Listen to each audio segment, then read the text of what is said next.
नसीब कैसा भी हो, मगर नमाज और कुरान से मदद लिया करो। अल्लाह से जो भी मांगोगे ज़रूर मिलता है। पेट और गुरूर बढ़ जाएं तो अपनों को गले लगाना नामुमकिन हो जाता है।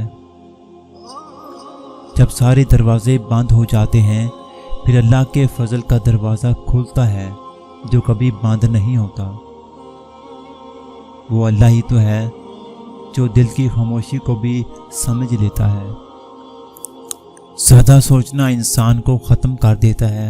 बस दुआ करो और सब कुछ अपने रब पे छोड़ दो, जो इतनी बड़ी कायनात को इतने खूबसूरत रंगों से भर देता है। तो क्या माज़ अल्लाह उसे तुम नज़र नहीं आ रहे? क्या वो तुम्हारी ज़िंदगी बेरंग रहने दे सकता है? बस अपने रब पे कामिल यकीन रखो, इंशाल्लाह वो तुम्हारी ज़िंदगी भी तुम्हारे पसंदीदा रंगों से भर देगा। ईंट का ईंट से राब्ता ख़त्म हो जाए तो दीवारें अपने ही बोझ से गिरना शुरू हो जाती हैं। ज़िंदगी का सबसे बड़ा दुख दुनिया से जाने वालों को ना हम दोबारा देख सकते हैं और ना ही इनसे बात कर सकते हैं।